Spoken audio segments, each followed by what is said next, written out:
सभी साथियों को मेरा नमस्कार। स्वागत है आप सबका आज 3 जुलाई के जनसत्ता विश्लेषण में। तो आइए शुरू करते हैं आज का जनसत्ता विश्लेषण। प्रथम पृष्ठ पे खबर आती है क्वाड ग्रुप से कि क्षेत्र में सुरक्षा को लेकर मजबूत है क्वाड ग्रुप के मेंबर्स। इसके अलावा प्रधानमंत्री जी अंतर्राष्ट्रीय दौरे पे गए हुए हैं जो कि भारत की डिप्लोमेसी के लिए बहुत अहम और महत्वपूर्ण भी है। क्वाड के बारे में जानना बहुत ज़रूरी है, परीक्षा के लिए बहुत ही उपयोगी है क्वाड को समझना। और इस ग्रुप का क्या क्षेत्रीय महत्व बनता है, ये भी विशेषकर चाइना के संदर्भ में। फिलहाल शुरू करते हैं अपना संपादकीय संपादकीय आफत के बादल, फिर आतंक के विरुद्ध और जलवायु परिवर्तन से गहराता संकट।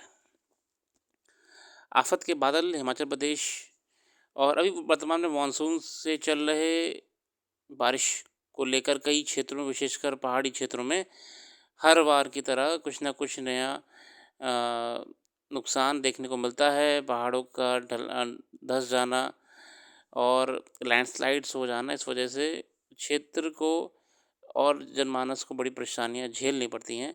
मौसम विशेषज्ञों का मानना है कि हिमालय क्षेत्र में तेज़ी से बदलते मौसम के मिजाज को समझने की ज़रूरत है। बचाव के क्या रास्ते हो सकते हैं, इस पर विचार करना होगा।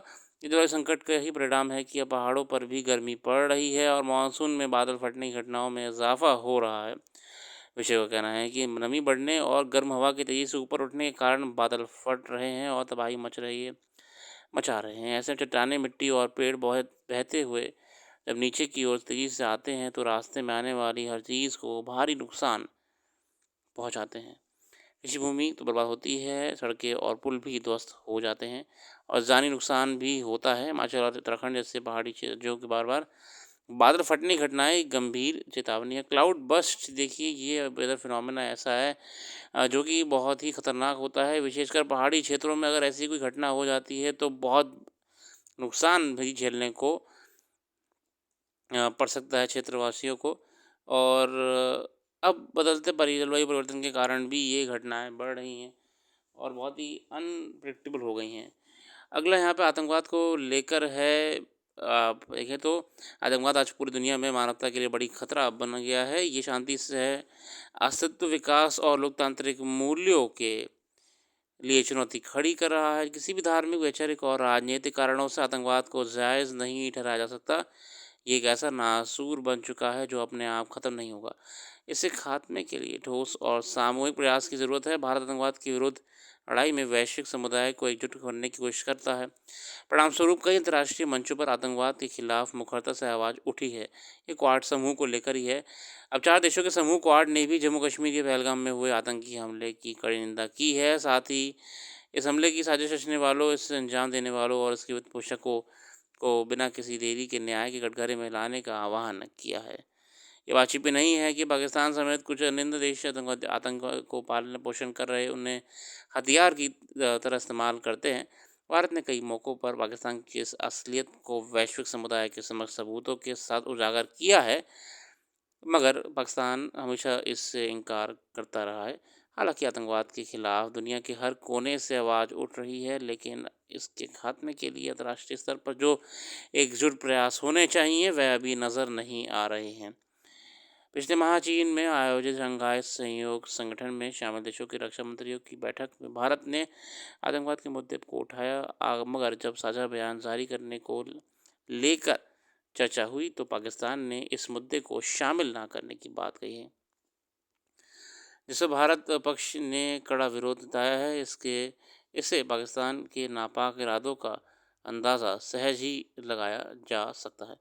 वैसे संयुक्त राष्ट्र ने भी पाकिस्तान में मौजूद कई आतंकियों को वैश्विक सूची में शामिल किया है, लेकिन ये बात समझ से परे है कि सब कुछ जानते हुए हाल ही में पाकिस्तान को संयुक्त राष्ट्र सुरक्षा परिषद की आतंकवाद रोधी समिति का उपाध्यक्ष किस आधार पर बनाया गया। क्वाड में शामिल देशों अमेरिका, ऑस्ट्रेलिया, जापान और भारत ने संयुक्त राष्ट्र के सभी सदस्य देशों से आग्रह किया है कि वह अंतर्राष्ट्रीय कानूनों और अपने दायित्वों के अनुसार आतंकवाद के खिलाफ लड़ाई में सभी संबंधित अधिकारों के साथ सक्रिय रूप से सहयोग करें। इतना ही नहीं, क्वाड ने अपने संदेश में आतंकवाद के खिलाफ भारत की कार्रवाई का भी दृढ़तापूर्वक समर्थन किया है। बिल्कुल, डिप्लोमेसी का इस्तेमाल करके भारत भी प्रयास कर रहा है कि आतंकवाद को बिल्कुल यहाँ समाप्त करा जाए। सभी देशों के लिए समस्या बनी हुई है, इस पे एक कड़ी कार्रवाई करी जाए। फिलहाल आगे बढ़ते हैं, जलवायु को लेकर एक संपादकीय निरंकार सिंह साहब द्वारा बहुत ही अच्छा संपादकीय है। दुनिया भर के वैज्ञानिक अब अनुभव कर रहे हैं कि आधुनिक औद्योगिक विकास के जिस रास्ते पर हम जा रहे हैं, वहाँ विकास के साथ-साथ विनाश की ओर ले जा रहा है। आज भारत में तमाम शहर और कस्बे वाहनों के कारण जाम, धूल, धुआँ और गहरे प्रदूषण के शिकार हो गए हैं। जहाँ साँस लेने के लिए ना शुद्ध हवा है और ना ही पीने के लिए साफ पानी। हमारी फसलें और सब्जियाँ भी खतरनाक कीटनाशकों से ग्रस्त हैं।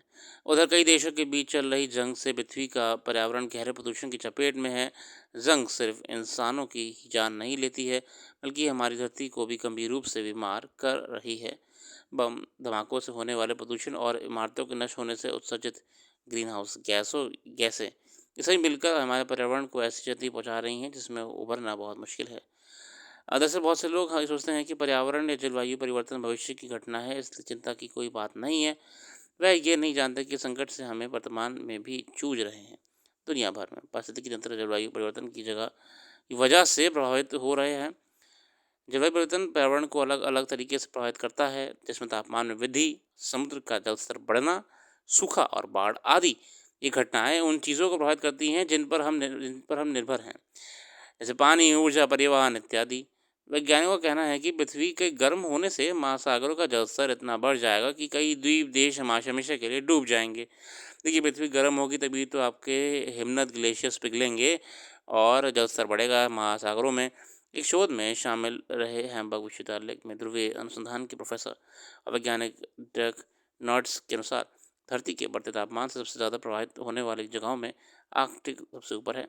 पृथ्वी के उत्तरी ध्रुव के आसपास का क्षेत्र लगातार गर्म होता जा रहा है। अगर दुनिया के देश प्रदूषण को रोकने और कार्बन उत्सर्जन को कम करने के अपने वादे पर कायम रहते हैं तो भी खतरनाक सीमा पार हो जाएगी। प्रोफेसर डर्क नाट्स के अनुसार आर्कटिक वैश्विक औसत से 4 गुना तेजी से गर्म हो रहा है, जिसके भयानक परिणाम हो सकते हैं। अध्ययन से पता चलता है कि आर्कटिक में दैनिक तापमान आने वाले समय से सभी पुराने रिकॉर्ड पार कर जाएगा। वक्त के साथ आर्कटिक महासागर अपने बर्फ के आवरण को खो सकता है। ग्रीनलैंड का पिघलने वाले क्षेत्र चौगुना हो जाएगा और परमाफ्रॉस्ट आधे से भी कम हो जाएगा। यह परिवर्तन केवल बर्फ और पानी तक सीमित नहीं होंगे, वन जल व वन्यजीव समेत संपूर्ण पारिस्थितिकी तंत्र विनाश के जोखिम का सामना कर रहा है। बिल्कुल कर रहा है। वैज्ञानिकों ने चेतावनी दी है कि अगर वैश्विक तापमान को 1.5 डिग्री सेल्सियस तक रोक लिया गया, तभी समुद्र का जल स्तर तेजी से बढ़ेगा और ये मानवता के लिए गंभीर खतरा साबित होगा। यानी पेरिस समझौते का सबसे महत्वाकांक्षी लक्ष्य पूरा होने के बाद भी समुद्र का बढ़ना रुकेगा नहीं, बल्कि वह एक नए और खतरनाक चरण में प्रवेश कर जाएगा। डरहम विश्वविद्यालय ने ये अध्ययन किया है, जो विज्ञान पत्रिका कम्युनिकेशंस अर्थ एंड एनवायरनमेंट में प्रकाशित हुआ है। Centre for study of science, technology and policy की एक रिपोर्ट के अनुसार मुंबई में वर्ष 2100 तक समुद्र का जल स्तर 76 सेंटीमीटर तक बढ़ सकता है। चेन्नई में करीब 7% भूमि जलमग्न हो सकती है, मतलब कई शहर डूबने की कगार पे आ जाएंगे। वैश्विक ताप के कारण अंटार्कटिका की हिमनद तेजी से पिघल रहे हैं। यह कम से कम 100 ऐसे ज्वालामुखी हैं यहाँ 100 ज्वालामुखी हैं जिनके बारे में बहुत अधिक जानकारी मौजूद नहीं है। इनमें से कुछ पश्चिमी तट पर स्थित हैं तो कुछ ज्वालामुखी सतह के ऊपर हैं, लेकिन कई ऐसे भी हैं जो बर्फ़ की चादर से कई किलोमीटर नीचे हैं। जलवायु परिवर्तन के कारण तेज़ी से पिघलती बर्फ़ से नीचे की चट्टानों का वजन भी कम हो रहा है।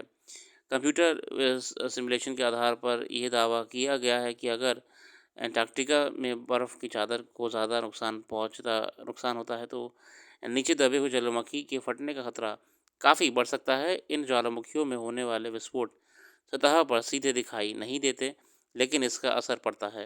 वैज्ञानिकों का मानना है कि जलवायु परिवर्तनों से निपटने के लिए गंभीरता से प्रयास नहीं किए गए तो विनाश को रोकना मुश्किल हो जाएगा। पृथ्वी पर मौजूदा समुद्री क्षेत्र का 5वां हिस्सा अंधेरे में है।